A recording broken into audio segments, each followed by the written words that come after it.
Hi students, இப்போ நம்ம பார்க்கக்கூடிய ஒரு சிம்பிள் டாபிக் வெக்டரின் வகைகள். ஸோ வெக்டருக்கு வந்து நிறைய வகைகள் இருக்கு. வெக்டரின் வகைகளே நிறைய இருக்கு.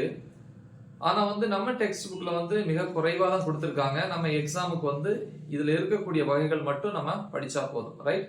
ஸோ அதை மட்டும் பார்ப்போம். ஃபர்ஸ்ட் வந்து வெக்டரின் வகைகள்ல வந்து முதல் வகை என்ன எழுத போறோம் அப்படின்னா சம வெக்டர்கள். சம வெக்டர்கள். இப்போ வந்து எக்ஸாம்பிள், ஒரு கார் வந்து ரோட்ல வந்து வேகமா போயிட்டு இருக்கு. அப்ப கார் போகக்கூடிய அந்த திசையை இப்படி குறிக்கலாம். கார் வேகமா போகும் இல்லையா? அப்ப அதுக்கு வேகமும் இருக்கு. வேகம்னா ஸ்கேலார் அளவு, எண் மதிப்பு. வேகமும் இருக்கு, அதே நேரத்துல திசையும் இருக்கு. அதனால அதுக்கு பேரு திசை வேகம் அப்படின்னு சொல்லலாம். அப்ப அது ஒரு இயற்பியல் அளவு, சரியா? அப்ப கார் போகக்கூடிய வேகம், சோ அந்த அளவை வந்து திசை வேகம் சொல்லலாம், வின்னு சொல்லலாம். நம்ம அந்த டெக்ஸ்ட் புக்ல வந்து அந்த அளவுக்கு வந்து என்ன லெட்டர் யூஸ் பண்ணிருக்காங்க அப்படின்னா ஏ அப்படின்னு வச்சுக்கலாம். ஏ வெக்டர், சரியா? இன்னொரு கார் வந்து அதே மாதிரி டிராவல் பண்ணுது, அதே வேகத்துல டிராவல் பண்ணுதுன்னு வச்சுக்கோங்க. ஆனா அந்த கார் பேர் வந்து பி வெக்டார். அப்ப ஏ வெக்டார்ங்கிறது வந்து ஒரு காரினுடைய இயக்கத்தில் இருக்கும்போது வெளிப்படுத்தக்கூடிய அளவு. வேணும் இங்க எழுதிக்கிறேன், திசை வேகம். திசை வேகத்துக்கு லெட்டர் என்னது? வி. ஏங்கிறதுனுடைய வெக்டர் போட்டுக்கலாமா? ஏங்கிற காரனுடைய திசை வேகம். இது வந்து பி என்கிற காரனுடைய திசை வேகம். எவ்வளவு எடுத்துக்கலாம்? 100 கிலோமீட்டர் பெர் அவர். இதுவும் 100 கிலோமீட்டர் பெர் அவர். அப்ப இதுல பாத்தீங்கன்னா இரண்டு அளவுகளும் ஒரே அளவுதான். அதுவும் திசை வேகம், இதுவும் திசை வேகம். ஆனா அது வேற காரு, இது வேற காரு, கரெக்டா?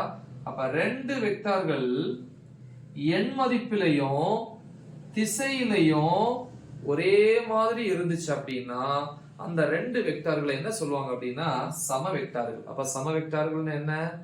இரண்டு வெக்டார்கள் ஒரே திசையில ஒரே எண் மதிப்புல போயிட்டே இருந்துச்சு அப்படின்னா அல்லது இருந்துச்சு அப்படின்னா அது என்ன சொல்லுவாங்க அப்படின்னா சம வெக்டர்கள் அப்படின்னு சொல்லுவாங்க. ஆனா ஒரே மாதிரியான இயற்பியல் அளவுகளை தான் பயன்படுத்தி கம்பேர் பண்ணணும். இதுவும் திசை வேகம், இதுவும் திசை வேகம். புரிஞ்சிருக்குன்னு நினைக்கிறேன், கரெக்டா? அப்புறம் ரெண்டாவது வந்து பாத்தீங்கன்னா நமக்கு என்ன கொடுத்திருக்காங்க அப்படின்னு பாத்தீங்கன்னா செகண்ட், ஒரு கோட்டு வெக்டர்கள். ஒரு கோட்டு வெக்டர்கள்.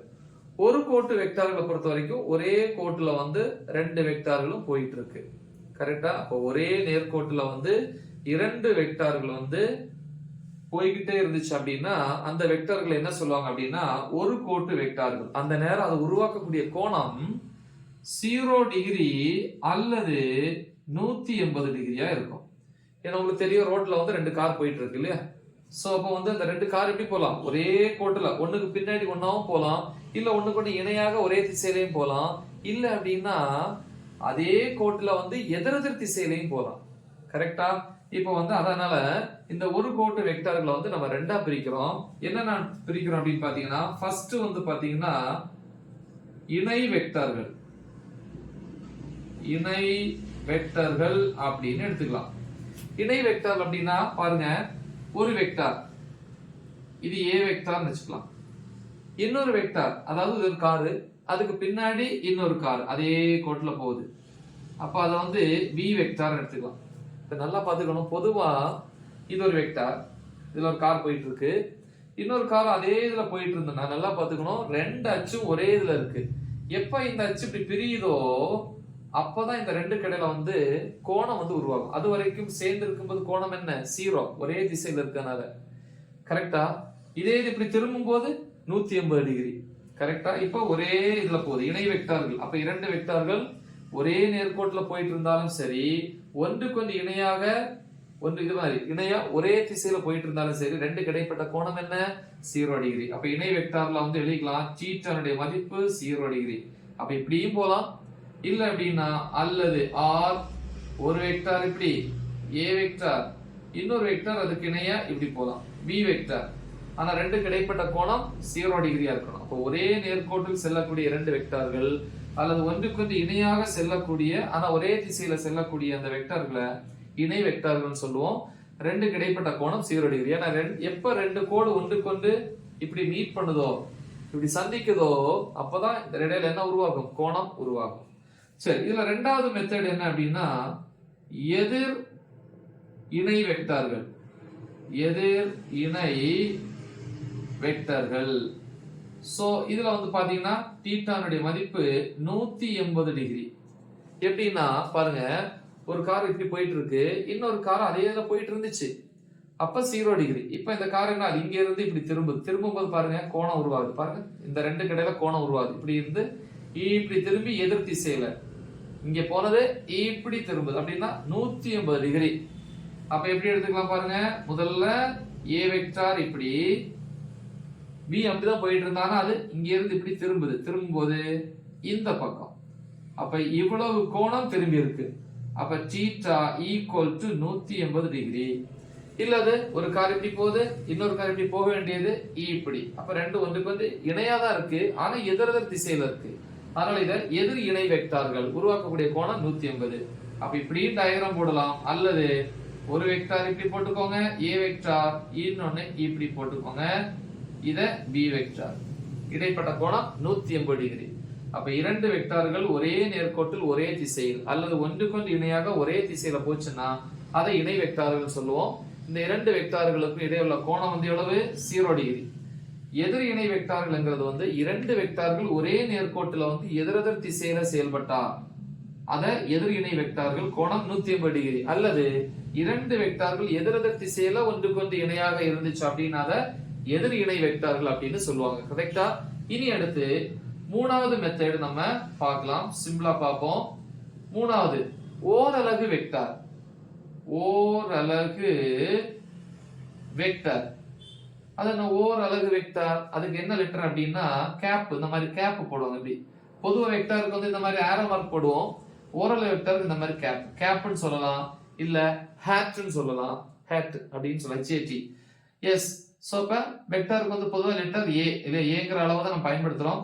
ஓரலகு வெக்டார் சிங்குலர்ல ஒரு மேல தான் சொல்லியிருக்கேன், ஒண்ணுதான் எடுத்துருக்க ஏ, மேல கேப் போட்டா இது ஓரலகு வெக்டாருடைய குறியீடு. அது எப்படி சார் கண்டுபிடிக்கிறது அப்படின்னா ஓரலகு வெக்டார் ஏ கேப் என்கிறது ஒரு வெக்டார்னா ஏ வெக்டார் இல்லையா, ஒரு வெக்டார அதோட எண் மதிப்புன்னா சிம்பிளி ஏன்னு போட்டுக்கலாம். ஏன்னா மேல வெக்டார் போட்டாதான் அது வெக்டார், மேல ஆரோ மார்க் போடலைன்னா அது என்னது? ஸ்கேலார். அதுல இப்ப ஸ்கேலார் அதுக்கு என்ன மட்டும் இருக்கும்? எண் மதிப்பு மட்டும் இருக்கும். அப்போ ஒரு வெக்டார அதோட எண் மதிப்பு, ஏன்னா ஏ தான் கீழே போட்டிருக்கேன், ஆனா ஆரோ மார்க் போடல, போட்டா திசையை குறிக்கும். அப்போ ஒரு வெக்டரை அதோட எண் மதிப்பினால வகுக்க கிடைக்கக்கூடியதுக்கு பேரு தான் அலகு வெக்டர். அப்ப இதோட மதிப்பு என்ன? இப்ப ஃபார் எக்ஸாம்பிள் ஒரு அளவு இதான் வச்சுக்கோமே, 100 கிலோமீட்டர் பர் அவர். ஆனா எந்த திசையில போகுது? இந்த திசையில போகுது, இந்த திசை. இப்ப இதனுடைய எண் மதிப்பு அளவு 100 கிலோமீட்டர் பர் அவர், திசை சொல்லக்கூடாது, எண் மதிப்பு. அப்ப இதோட எண் மதிப்பால வகுக்கணும். அப்ப எண் மதிப்பால் வகுக்கும் போது அதே 100 கிலோமீட்டர் பர் அவர் வகுக்கும் போது என்ன மதிப்பு கிடைக்கும்? 1. அப்ப அலகு வெக்டாருடைய மதிப்பு எப்போதும் 1 தான். வேற எந்த லெட்டர் போட்டாலும் மேலே கீழையும் டிவைட் ஆகும். அப்ப ஆன்சர் 1 தான் வரும். அப்ப அந்த 1 தானே வருது, அப்புறம் எதுக்கு நம்ம பயன்படுத்தணும்னு கேட்டீங்கன்னா இதனுடைய முக்கிய நோக்கம் அதனுடைய திசையை வந்து குறிக்கிறது. புரியுதா? ஓகே. சோ இது ஓரலகு வெக்டார். அடுத்து நான்காவது கடைசியா வந்து பாத்தீங்கன்னா செங்குத்து ஓரலகு வெக்டார்கள். ஓரலகு வெக்டார்கள், செங்குத்து ஓரலகு வெக்டார்கள். சோ செங்குத்து ஓரலகு வெக்டார்கள் அப்படின்னா ஃபார் எக்ஸாம்பிள் பாத்தீங்கன்னா நம்ம 3 அச்சு படிச்சிருப்போம் இல்லையா? எப்படி படிச்சிருப்போம்னா இது எக்ஸ் அச்சு, இது Z அச்சு, இது Y அச்சு படிச்சிருப்போம் இல்லையா? இப்படி இதை வந்து இப்படி திருப்பிக்கலாம். ஒரு கார் இங்க இருக்குன்னா கார் இப்படி நகரும் போது இந்த அச்சை மட்டும் பயன்படுத்திக்கும். அப்ப அந்த காரினுடைய இயக்கத்தை அதனுடைய திசையை சொல்றதுக்கு பயன்படுத்தக்கூடியதுதான் ஓரலகு வெக்டார். இங்க சொல்லிருங்க பாருங்க, திசையை சொல்லக்கூடியது.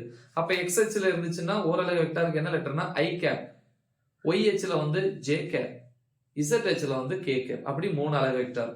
அப்ப எக்ஸ் அச்சுல வந்து ஒரு பொருளினுடைய இயக்கத்தை சொல்றதுக்கு நம்ம யூஸ் பண்ணக்கூடிய அலகு வெக்டார் ஐ கேப், ஒய் அச்சுல ஜே கேப், இசட் அச்சுல வந்து கே கேப். அப்ப இங்க வரையும் போது எப்படி வரைவீங்க? அச்சுகளை வரையும் போது இப்படி வரைவீங்க. எக்ஸ் இந்த பக்கம் ஒய், இந்த பக்கம் இசட். கடிகார முள்ளினுடைய எதிர் திசையில் தான் நம்ம வரையணும்.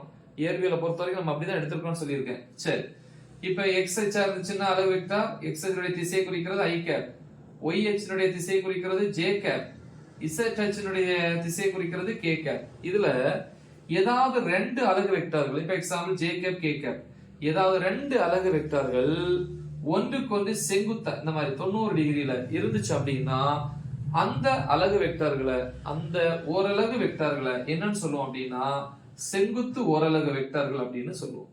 புரியுதா? அப்ப i cap, j cap, k cap இந்த மூன்றும் அலகு வெக்டார்கள். i கேப்ங்கிறது x அச்சுல வந்து பொருளினுடைய இயக்கத்தை சொல்லக்கூடியது, திசையை சொல்லக்கூடியது.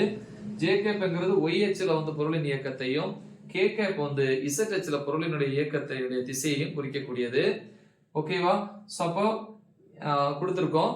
இதுல ஏதாவது ரெண்டு அலகு வெக்டார்கள் j கேப், k கேப் இல்லையா, எக்ஸாம்பிள் எடுத்துக்க, இந்த ரெண்டும் ஒன்றுக்கு ஒன்று செங்குத்தாக இருந்துச்சு அப்படின்னா அந்த ஓரலகு வெக்டார்களை என்னன்னு சொல்லுவீங்க அப்படின்னா செங்குத்து ஓரலகு வெக்டார்கள். அப்ப அச்சு வந்து இப்படிதான் இருக்கு, மூணுமே ஒன்றுக்கு ஒன்று எப்படிதான் இருக்கு, செங்குத்தா தான் இருக்கு. பாருங்க, மூணுமே ஒன்றுக்கு ஒன்று செங்குத்தா தான் இருக்கு. நீங்க எந்த ஓரலகு வெக்டார் எடுத்துக்கிட்டாலும் ஒண்ணுக்கு ஒன்று எப்படிதான் இருக்கும், செங்குத்தா இருக்கும். ரைட்? முக்கியமான ஒரு டாபிக், நல்லா தெளிவா பிராக்டிஸ் பண்ணுங்க. மறக்காம இது உங்க ஃப்ரெண்ட்ஸுக்கு ஷேர் பண்ணுங்க. Right example. All the best. Thank you.